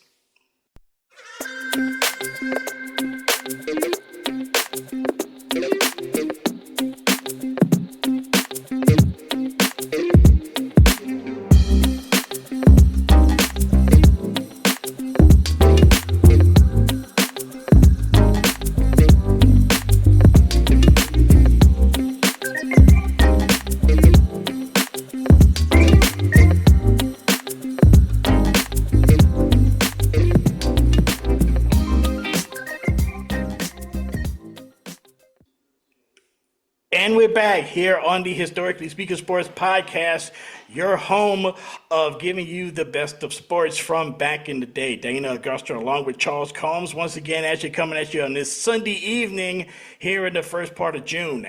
We already had a discussion about the NBA Finals and our memories of the NBA Finals, and now we're going to turn our attention to the other sport that's claiming a champion during this month of June, and that is the Stanley Cup Finals, which right now it is a rematch of last year's Stanley Cup Finals between the Florida Panthers and the Edmonton Oilers. Now, this is interesting from my perspective, as being a quasi hockey fan, I know that's something hard to believe. If you know anything about me, growing up, I'm a black kid growing up in South Louisiana, how in the world did I get involved in hockey? Well, I'm going to tell you a little quick story about that in a second. But let's talk about this. Florida and Edmonton, rematch from last year. Florida is looking to win back-to-back. If they win back-to-back, Chuck, do you realize that the state of Florida, a team from the state of Florida, would have won the Stanley Cup 4 times in the last 6 years? That's unbelievable. When was I think Tampa Bay Lightning was the first franchise? Tampa Bay Lightning won in the 2020 and 2019 and 2021, I think it was. And in between that was the Vegas Golden Knights winning it, and then Florida has a chance to win back-to-back. When were they established? Referring to the Lightning, because I know that was in the I want to say it was in the, they didn't move from anywhere. It was just an expansion team. Yeah, I remember that. I think they came in the same year with the Panthers. Don't quote me on that. I think that's what it is. I think they came in the same year with the Florida Panthers, because part of this the NHL's quest to get more teams in the Sun Belt and in the South. And right now they're dominating the league, especially a team in Vegas. Las Vegas has a Stanley Cup title, which is hard to believe. But anyway, game 1, the Oilers beat the Panthers in overtime. And if you have never seen overtime hockey in the playoffs, it is something to see, because it is truly sudden death. There is no penalty shootout. There is no play tell, whatever. When you lose, you lose. It's over right then and there. And that was my first taste, going back, and I'm going to explain that story in a second, of how I became a hockey fan based on one series, which a lot of people consider one of the greatest Stanley Cup playoff series ever. This year, Florida Edmonton playing again in the Stanley Cup Finals. Did you know, Chuck, of all the 3 major sports that have a series, which is basketball, hockey, and basketball, Edmonton versus Florida, it has the record for the longest distance between the 2 cities. Wow, that's insane. But that makes sense in terms of that it's kind of initially a Canadian sport, which is kind of migrated and spread throughout the years. So that's weird and very interesting. Quick question for you. You mentioned in terms of the overtime format, non-shootout, first goal wins. Yeah. Is power play allowed in that sudden death period? Yes. Oh, wow. Okay. Yes. Yeah, that's everything. There's no deviation from the rules in playoff hockey. It is what it is. You keep playing. Power play is still involved and what's not. You can score a shorthanded goal. You can still go a power play goal in overtime. Okay. But when the biscuit goes in the basket, it's over. And that's what makes it so exciting. The distance between Edmonton, the Rogers Center, and where they play in Florida, which is Amerant Bank Arena, 2,541 miles. That's a lot. And the Panthers play in Sunrise, Florida, which is the suburb of Miami. Wow. And then you talk about some frequent flyer miles. I mean, I think this Stanley Cup Final should be at least sponsored by United. With all of the frequent flyer miles and things of that nature. Based on your expertise, like similar to the first segment we made in the NBA Finals prediction, what do you foresee occurring in this series? Well, I'm hoping.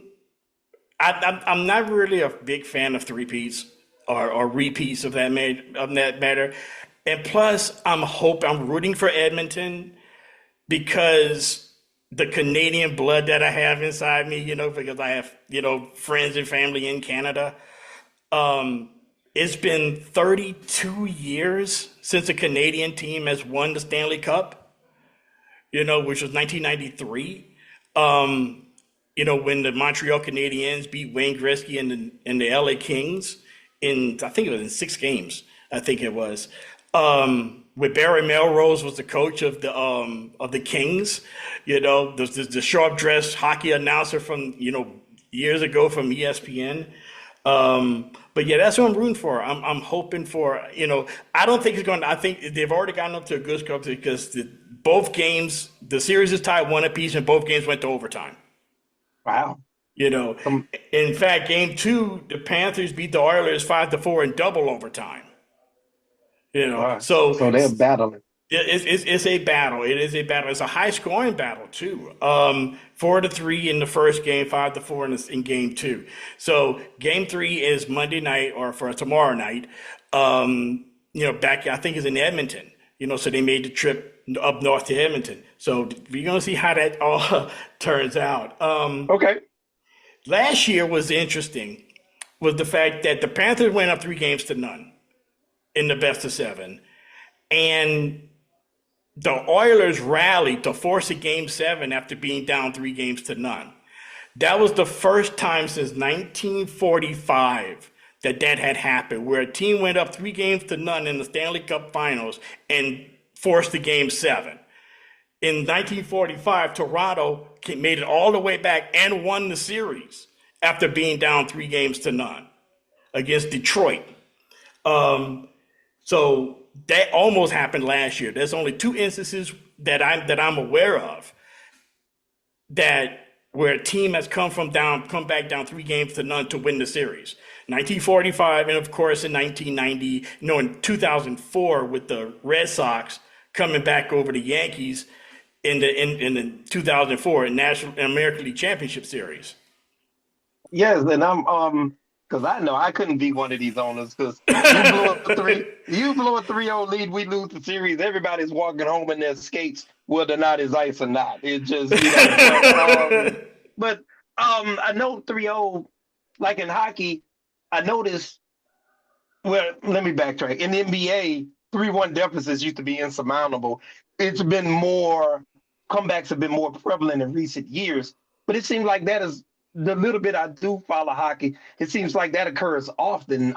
Any particular reason? Why is it kind of similar to baseball, where if you have a particular pitcher going, he can overcome all of the disadvantages your team has. Like, and I'm referring to the goalie in this instance. Yes, exactly. That's exactly right. I mean, for what I've seen in my limited hockey watching, which only goes back a number of years, actually 30 years, but. Still, it's limited according to some people. At least from my perspective, I consider it sort of limited. Like they say in baseball, momentum is the next day's pitcher. Well, it's the same sort of thing with the goaltenders for hockey. A hot hockey minder, a goal minder in hockey is just like a hot pitcher. Of course. In baseball, pitcher only pitches like once every 3 days or 3 games. Pitch once every 3 games or whatever in a series. But a hockey goaltender is in net every game. And if a goaltender is hot, like Bobrovsky was last year for the in the first 3 games for Florida, you couldn't get anything past him. That was the difference. This year I haven't had a chance to watch any of the games, but I've heard that it's been wide open as far as like skating is concerned. Very little physical play. They letting them play, that sort of thing. So that's what makes it more of a free flowing, and it's fun to watch when it's more free flowing and stuff like that. Not like it was back in the day when it was like, it wasn't as bad as the movie Slapshot, if you've ever seen that movie, but it's a little bit more free flowing. It's a little bit more, like we talked about earlier, how guys would play in different eras. Okay. Like in this era, Wayne Gretzky would be dominant, even more dominant than what he really was, because in this era of hockey, it's more free flowing. It's less physicality, and now that's like the major difference now. My memories, the first thing I ever really remember about hockey was when I was a kid, that the dynasty of the New York Islanders, because it seemed like every year they won it. And it was the case. They did win it every year. They won 4 straight Stanley Cups, 1980, 81, 82, and 83. But that was interrupted by the great one, Wayne Gretzky. Then they won 5 out of 7 years. So in the 80s, it was like this dynastic period in the National Hockey League. But the time I really became a fan was the 1994, and those hockey enthusiasts know this series. 1994 Eastern Conference Finals between the Devils and the Rangers. Now, Chuck, imagine this. You got 2 teams that do not like each other. New Jersey versus New York.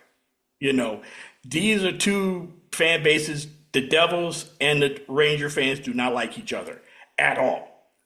They meet in the Stanley Cup with a chance to go to the Stanley Cup in the conference finals, Eastern Conference Finals. It goes 7 games. Game 7, the Devils are up. I'm sorry, no, I take that back. The Rangers are up. And like I said, hot goaltenders. Mike Richter was in goal for the Rangers. It's 1-0 for the whole game until 7 seconds left. The Devils score with 7 seconds left in regulation to force overtime. Then they play, and they play, and they play, and they play. Finally, in the second overtime, Stephane Matteau scores on a wraparound goal to send the Rangers to the Stanley Cup Finals. Wow. And it was one of those things where if you watched it, it's like, and me being totally uninitiated with hockey, it was one of the most incredible things I had ever seen. It was one of the most exciting things I had ever seen, because you're sitting on the edge of your seat knowing that whoever scores first wins. And it became so frantic and so out of control that everybody was so desperate trying to score that final goal that it just added to the drama. Which why, and when I witnessed that, I've said to this, and I've always said this, that the most exciting thing ever in sport is playoff hockey in overtime.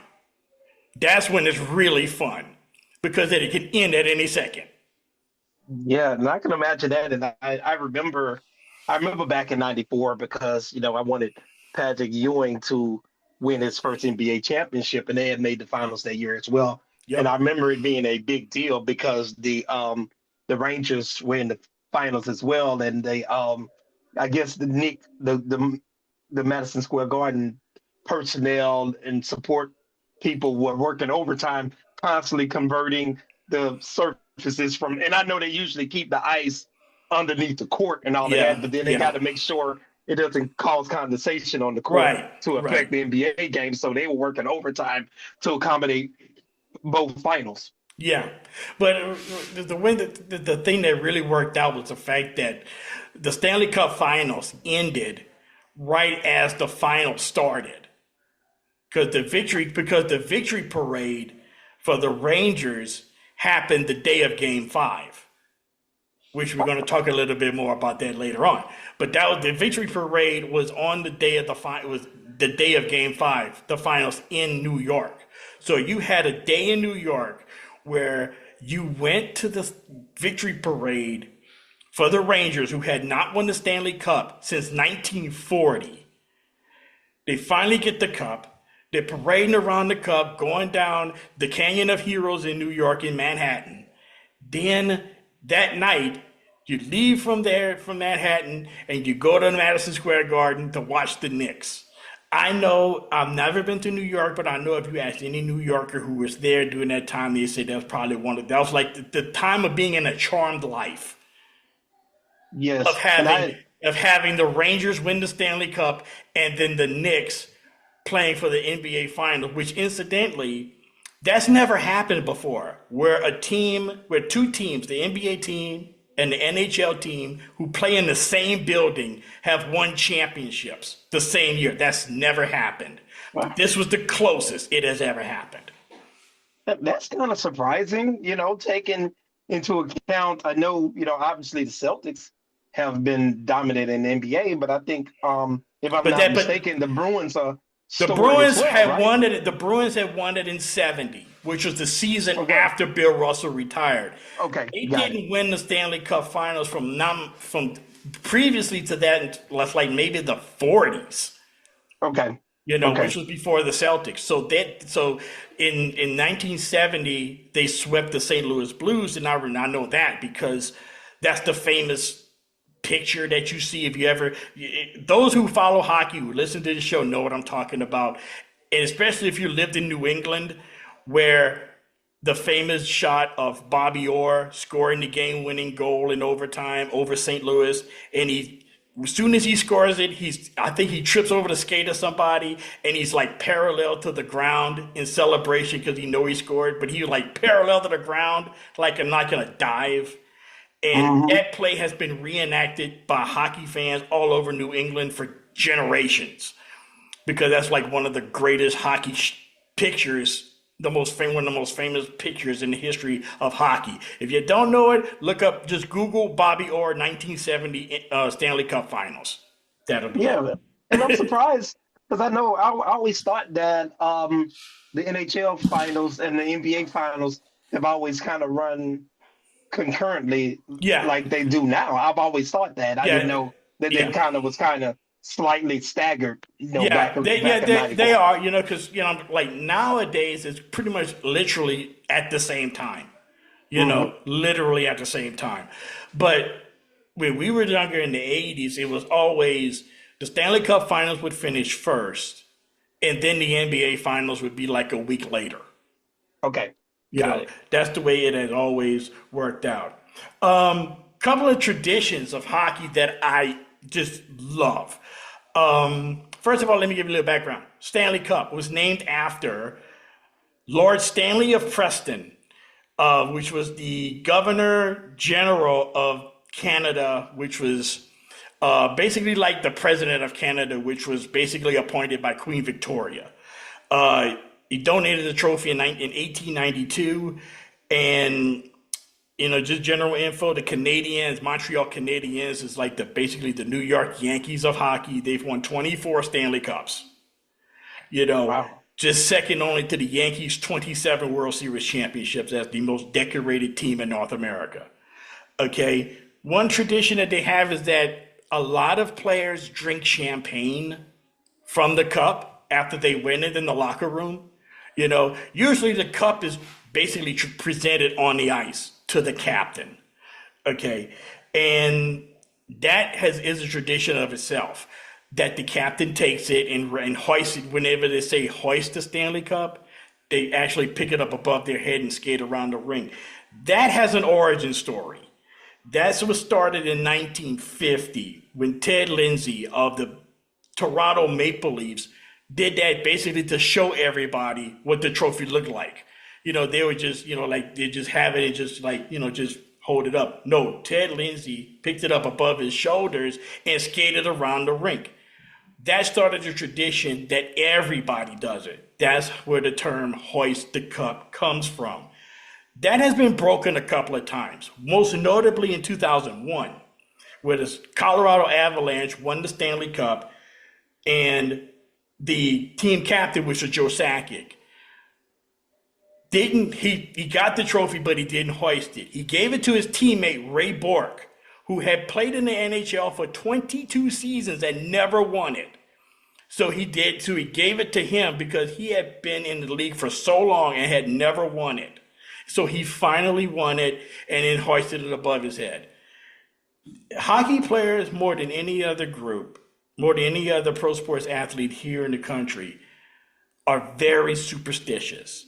I think I told you once where hockey players would not walk into a room with the Stanley Cup in it. They don't want their picture taken. They don't want to be in the same room with it because they're just superstitious that way, which I find kind of weird, but at the same time, I respect it. I respect where they're coming from with that. Okay, that's insane that they have all of these superstitions and all of that. That's very interesting. I think you mentioned once before that the unlike other sports where the championship trophy is presented as a separate entity each year. That doesn't happen in hockey, correct? It just the Stanley Cup goes from one winner to the next, Right. or something like They that. don't make, it's not like the Super Bowl trophy or the NBA trophy or the World Series trophy where they make a new one every year and they present it and the team keeps it. No, they don't do that. They give it to the team and the team keeps it during the off season. But when the hockey season starts, there are certain specific days where the team can have it during the season. But for the most part, during the season, they have to give it back to the NHL. Okay? Okay. And they have to keep it. Unlike other trophies in North American professional sports, your name is engraved on the trophy. From the team captain all the way down to the end of the bench, your name is on the Stanley Cup for all of eternity.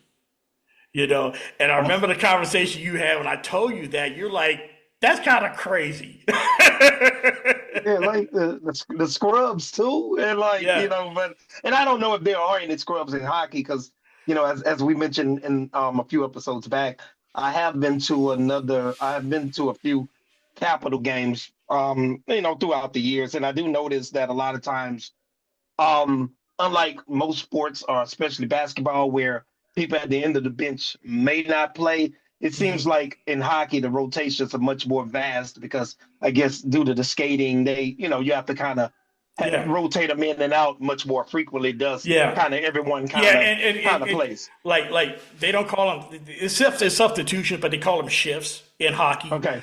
And, a player come on for a shift, which is like maybe 2 or 3 minutes, and then they come off. And there's no timeout where you substitute like in the NBA. No, it's like you substitute on the fly. Like hockey, you pass the puck down to the end of the ice, and then somebody run off to the bench, and 2 people come running on. So I think that's what makes it really cool. Another thing that I find cool is that everybody on the team for one day has the trophy in their possession. Okay, cool. And that's really unique. And then it's kind of nice that the winners, they are forevermore immortalized by having the name on the trophy. But then also they get an opportunity to have the trophy themselves and perhaps take pictures, family members get to enjoy it as well. Yeah, I mean, I read a couple of instances where you had kids with like babies being christened, with water from the cup, Wow. guys have taken it to, like they may have like some kind of charity event and they'll have the cup there to get people to come to their charity event or whatever. Really cool thing, but everybody gets the cup for one day. Your name gets endorsed on the cup. Another cool instance is that they shake hands at the end of each series. There's no really like no handshaking after game 1 or game 2. But when the series ends, even during the Stanley Cup, the losing team sits there and miss the celebration. And then when the celebration sort of dies down, everybody lines up and shake hands, which I think is a really cool gentlemanly sportsmanship type of deal. And it just lets you know how special the Stanley Cup is. That, a lot of guys would be like really ticked off or whatever, but they have so much reverence for what they're doing and what they're playing for with the Stanley Cup that they were willing to do that, which I think is really amazing. It is. And then I've noticed in recent years, the NBA has adopted that somewhat. Like at the end of the series, they kind of hug and shake hands and I guess exchange pleasantries at that point. So yes, it is. That's a very, very nice gesture. Yeah. And now I went back and I looked up like different, and I've always wondered this, and I finally had the chance to do this for this episode, and I wanted to include it, is that there's so many different trophies named after people that I'm like, okay, what's this trophy for? What's that trophy for? And you see all of these trophies being given out at not only at the end of the season at a special ceremony like the NFL honors would do right before the Super Bowl, but they would do this like during the National Hockey League playoffs. And I'm going to give you a little quick rundown on all these trophies. First of all, you got, of course, the Stanley Cup, which is awarded to the NHL champion. Then right before the Stanley Cup playoffs, right before the Stanley Cup finals, you got the conference finals.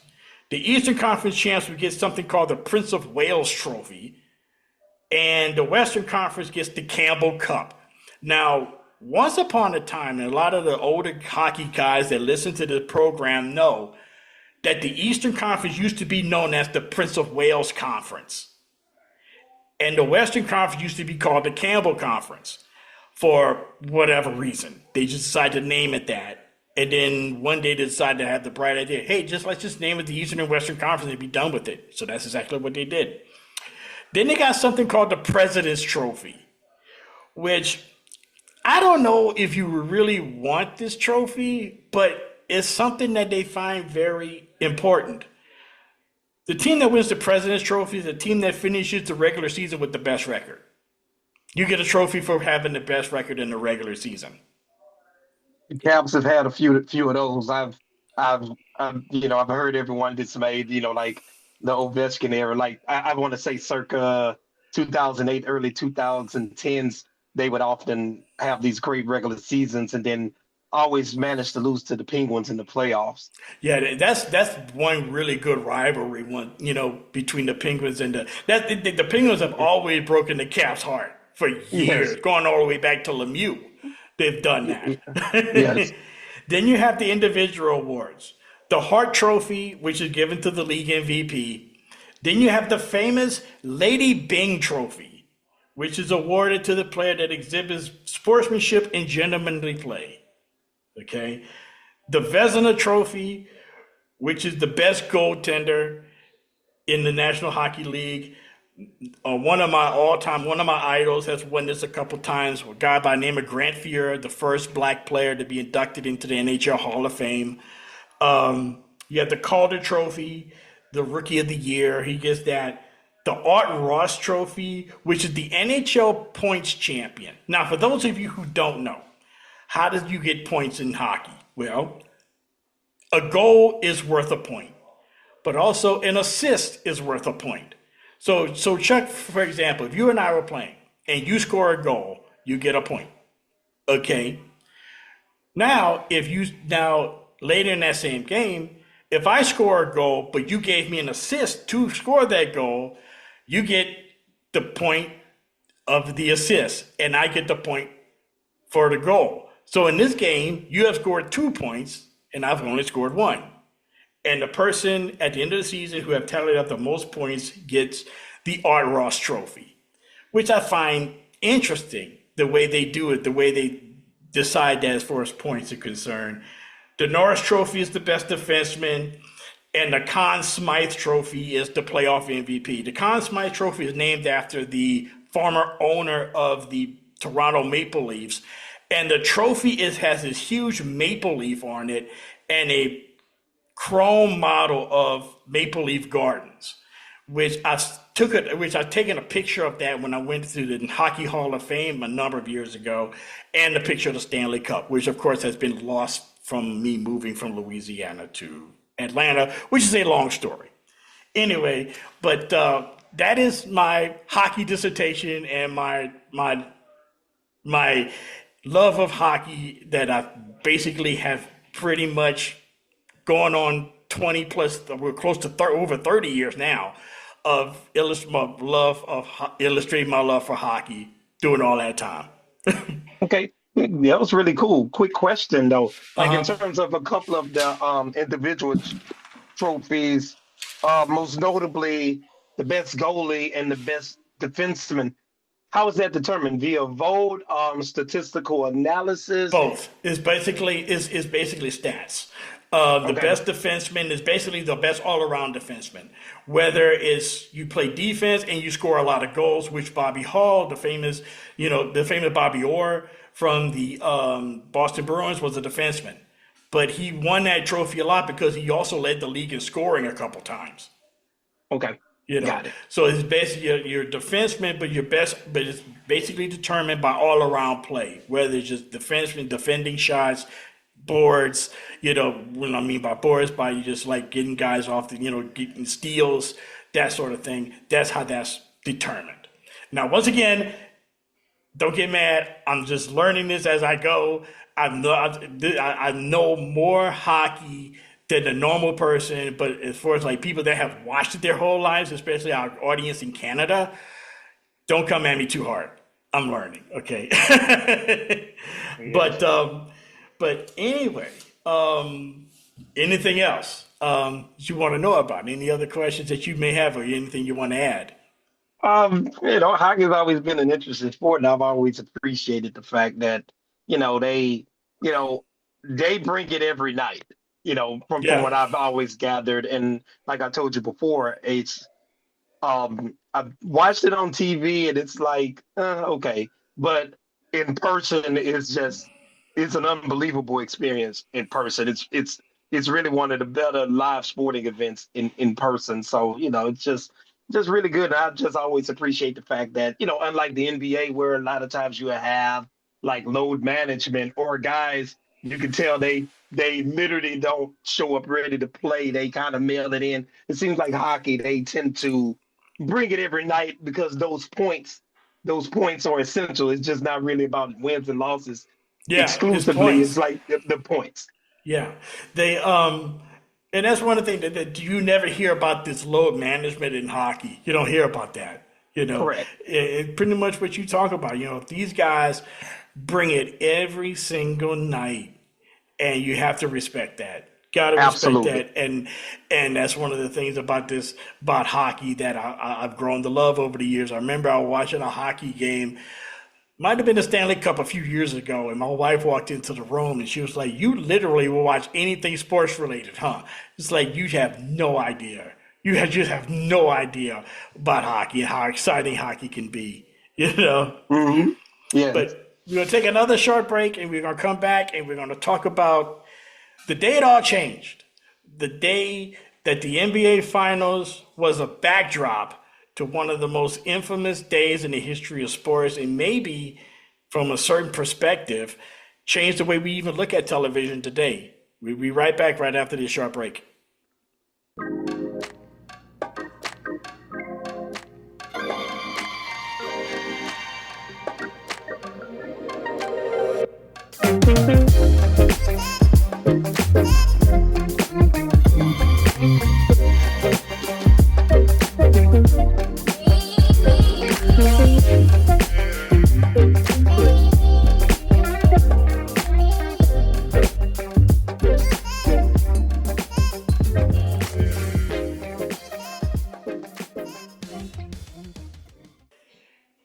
And we're back here on the Historically Speaking Sports Podcast. And right now we're going to end the show with something called a shout out. And we're going to send a shout out to a day that I think a lot of people remember where they were and what they were doing on this particular night. And if I'm not mistaken, it was a Friday night. And I remember this because June 17th was my parents' wedding anniversary. June 17th, 1994 was my parents' 22nd wedding anniversary, and they were going out of town for the weekend. I think it was to Galveston or to Biloxi, for the weekend. I'm not exactly sure what, but they were going out of town for the weekend. I was going to a friend's house to watch the game. My sister was going to a slumber party, and I dropped my sister off at the slumber party, headed to my friend's house, but I noticed while I was dropping my sister off, her friend's dad and a couple other guys was sitting in the garage watching TV. And I thought the game had already started, so I just was going over there, shaking, just walking over there, see what they were talking about, see what they were looking at, see what the score was or whatever. And they were like, "No, we're not watching the game." I'm like, "Okay, so what's going on?" You say, "Man, O.J. Simpson is in like a white Bronco and the cops are chasing him and it's on TV." And like, wait a minute, wait. O.J. Simpson, you mean the O.J. Simpson? Like, yes, he's in his white Bronco. They're saying they may be trying to kill himself or whatever. Like, wait, what's going on? And it was one of those surreal moments. And it was the same day as Game 5 of the 1994 NBA Finals between the Rockets and the Knicks. And I bring this up because whenever we were talking about earlier, favorite memory, not so favorite memory at the NBA Finals. There are those memories, but this one just stands so far apart from all of those because it was just the end of my sports watching innocence. And, it's like everybody has a certain moment where they have this moment where where everything changes for them, the way they view life or the way they view certain things. For me, this was the end of my childhood, so to speak, from a sports watching angle, you should say. Yep. It was very shocking. And I remember where I was. I was at home watching Game 5 because, as you remember, I was kind of a Knicks fan at the time. Yeah. I was heavily invested in and optimistic that Patrick Ewing would get his first ring, which he never got. But they were tied 2-2 and Game 5 began. So I was kind of anxiously watching it. And then all of a sudden, the game was preempted. My first reaction was like, man, you know me. I was, man, you already know how I am. I already know, man. I already know. Get him the hell off my TV screen. I don't care. You know what I mean? But then as you kind of, because I knew about the story a little bit, like his wife's death and the other Goldman a few days ago. But then I wasn't, when it happened, and then I started seeing how bizarre it was and the enormity of it, you were kind of drawn in, and it was kind of like, and then, and it was like kind of shocking because I remember the finals were on NBC. So when it was preempted, the old legendary Tom Brokaw, he was kind of detailing everything, even though it's on every station. Since I was on NBC watching the game, that's what I watched it on. And it was like, to your point, it's not like it is now. It was like how it is now, how you see like stars back then were larger than life back then. And I think that's partially due to that they were real stars at the time, and also due to the fact, to I point to the innocence that you alluded to. We were kids, so everything seemed larger than life at the time, even though we were grown now. But we had known O.J. Simpson since he was a kid. He was a broadcaster for NBC, in the Naked Gun movies. Nordberg and Naked Gun, right. All kind of guest appearances on different shows, different sitcoms. I remember he was on an episode of In the Heat of the Night with Carol O'Connor. So he's larger than life. And so he had this aura, like he was just this clean, and if everyone wanted to marvel at, everyone wanted to be him in a respect, and I'm pretty sure a lot of the ladies wanted to be with him in a respect. Exactly. Like when I played Pee Wee football, like 10, 11, 12 years old, I used to watch O.J. Simpson, I had tapes of O.J. Simpson, him and Walter Payton. I used to watch him before I go to practice every day, because I wanted to be him, And another thing, and I didn't know this, and I learned this just while researching this. Did you know that he was the first choice to play the Terminator? About 1984. Yes, he was supposed to play the Terminator. That's who they originally wanted. And he didn't do it? No, they gave it to Arnold.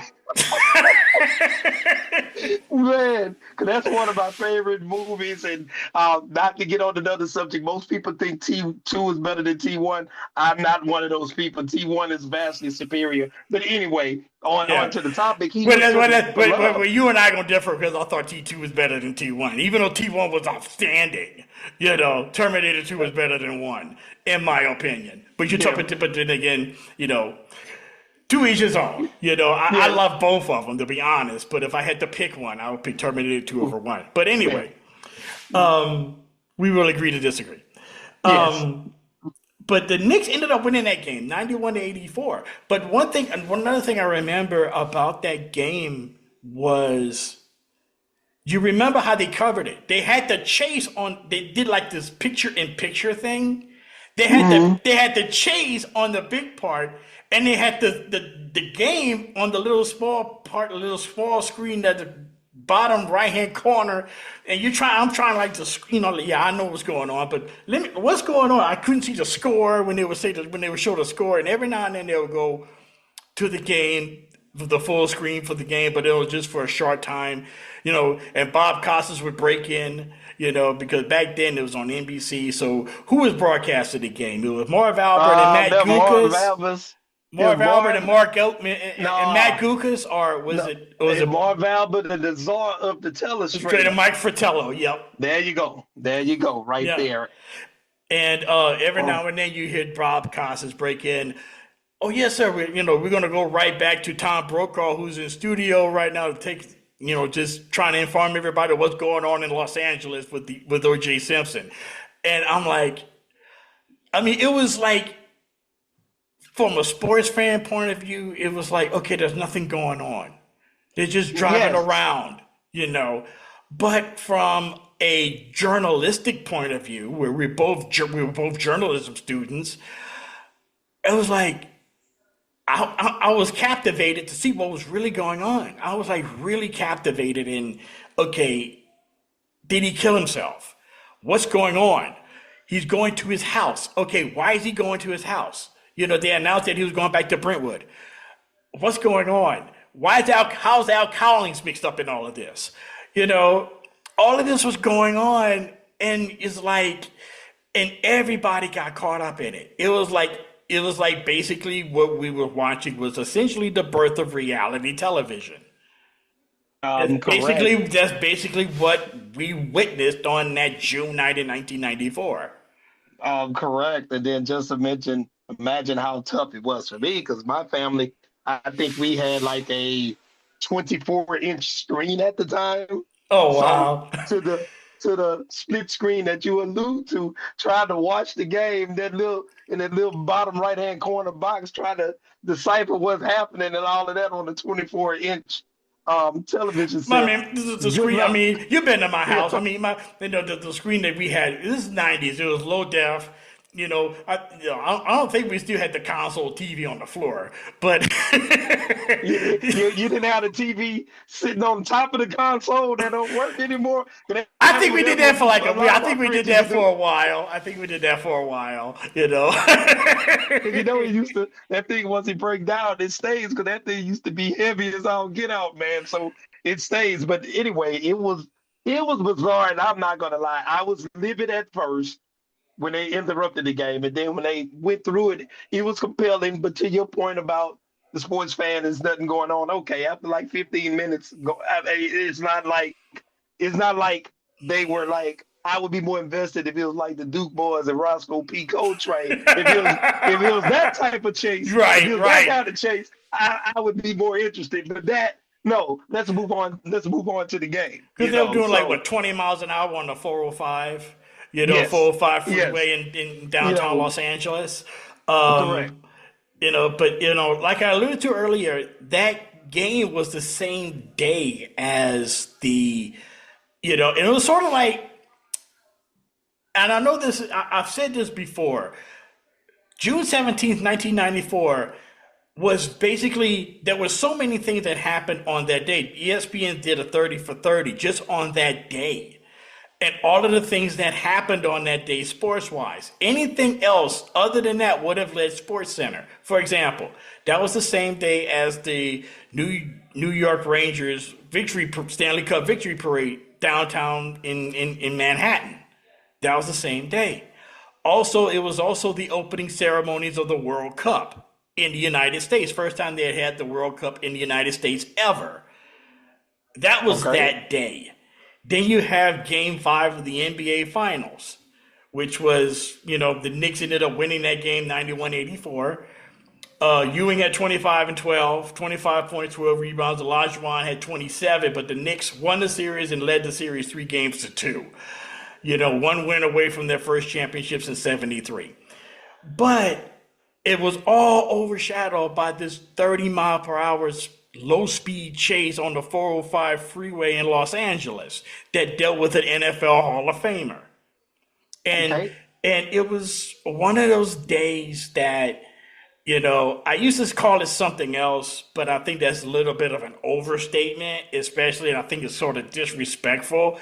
But I would call it something. I'm gonna call it, the day that sports all changed. Because it changed for me because it basically let me know that we can't look at athletes put athletes like on a pedestal. They're just like us. And that was the lesson that I took away from it. Now, whether you believe OJ did it or not, that's another thing. My thing with OJ is this.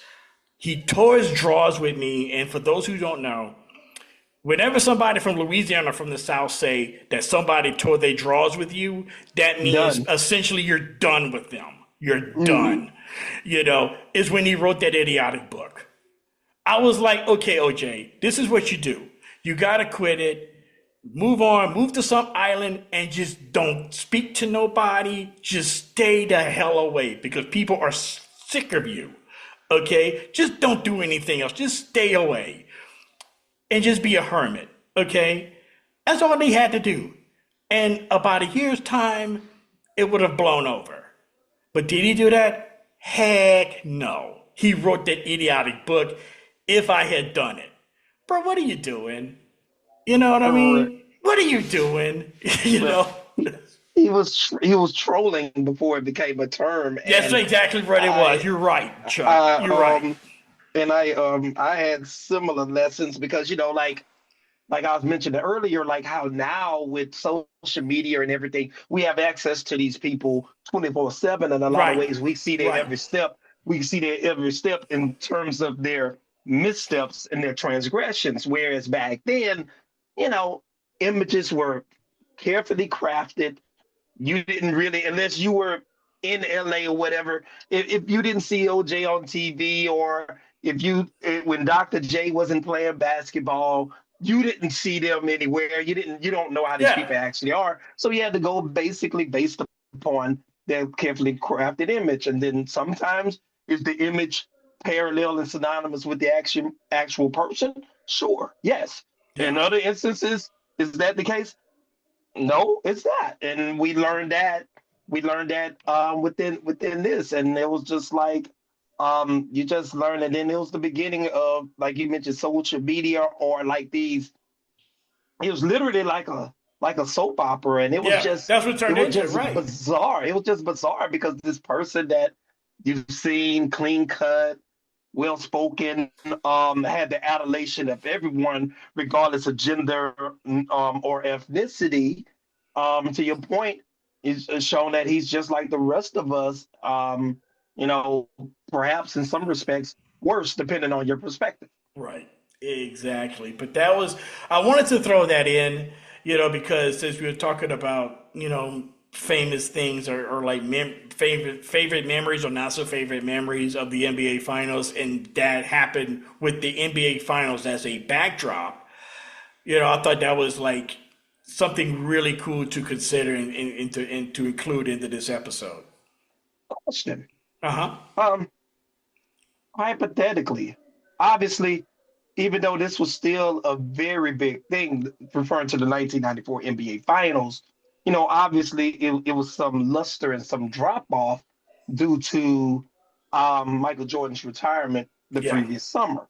Yeah. Do you think if Jordan hadn't retired and if he was in the finals, would it have been preempted? Because I think at the time, the 94 final was kind of one of the lower rated series like in recent years. Yeah. So what do you think about that? Would it have been preempted? Yes. It would have been preempted for for a couple of things. One, dealing with O.J. Simpson. Secondly, it was on NBC. Okay. O.J. was an analyst for NBC at the time. Right. So if, would the finals have been preempted? Yes. Because it was O.J. Okay, whether it was Jordan or not, Jordan would have been going for title number 4, okay, against the Rockets, which, in my humble opinion, I think they would have lost. They would have had no answer for Hakeem. But at the same time, I don't think that they would have preempted it because it was O.J. Simpson, and at the time, O.J. was more widely known than Jordan.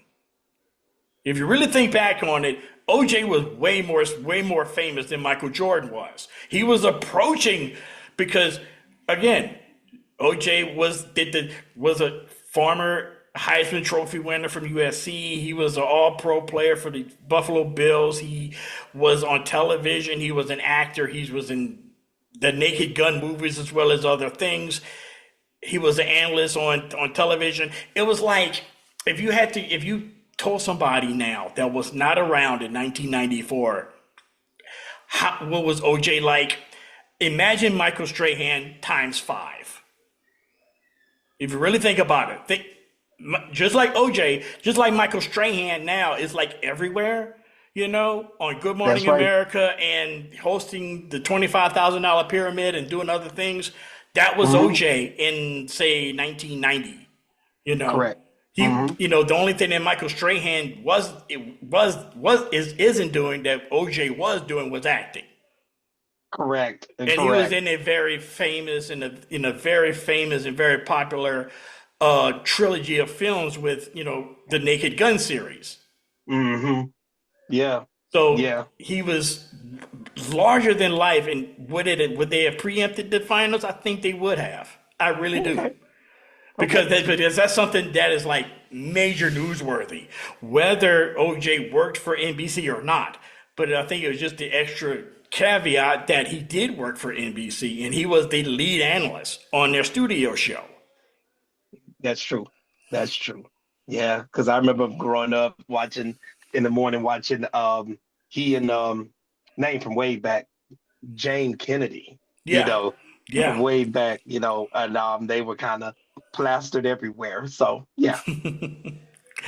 Well, that's going to do it for this great edition. Charles, once again, thank you for coming on, man. This was a really good show, man. Sure was, man. Once again, quite enlightening and informative, especially the hockey segment, because filled in a lot of blanks for me. Still have a lot of blanks remaining to be filled in regarding the sport. So hopefully, we continue to grow our knowledge. Right. So this has been a great episode. Look for us for some more episodes coming down the pipe within the next couple of weeks. We got another one planned. Dealing with a little bit more of disappointment. Previewing our next episode, we're going to talk about our most damaging, most heart-wrenching defeats in our lifetime. In every sport, and one of them is actually something that I dealt with on a personal level. One that I remember doing my short-lived baseball career in high school. That was an interesting defeat that I will let you in on a little bit on our next episode. So once again, Chuck, thank you for coming on once again with me and to talk about the NBA Finals and the Stanley Cup Finals. Okay, always a pleasure and enjoyed it thoroughly, and definitely we'll reconvene next time. Thank you once again for joining us here on the Sports History Network's Historically Speaking Sports. This podcast comes to you from the Bill King Memorial Studio in the sports wing of TM4 Enterprises, located in suburban Atlanta, which is in the shadow of Stone Mountain. Once again, don't forget to subscribe to the show and get new episodes whenever they are released. And as always, tell people about us. Tell your friends, tell your family, tell your coworkers, tell your neighbors. Hell, tell a passerby on the street if you think they like sports history. Once again, thank you once again for joining us. I also like to thank my co-host, Charles Combs, once again for giving us his sports wisdom and knowledge to all of us here. And once again, thanks a lot for joining us, and we'll see you next time. This podcast is part of the Sports History Network, your headquarters for the yesteryear of your favorite sport. You can learn more at sportshistorynetwork.com. The heel gets the heat. The babyface gets the cheers. But the jobber gets, well, the job done. And speaking of jobbers, Barry Horowitz wasn't there to win titles. He was there to build them. By selling every move, every storyline, and every new star that stepped into the ring. He was the secret sauce. And now, He's the headline in his new book titled Wrestling is My Gimmick, My Life on the Wrong Side of the Three Count. This memoir is a deep dive into wrestling's most underrated position and the man who made it an art form. Whether you're a fan of wrestling, a fan of sports history, or just love a great story, this book is for you. Again, that's Wrestling is My Gimmick by Barry Horowitz. Grab your copy today before the count strikes 3.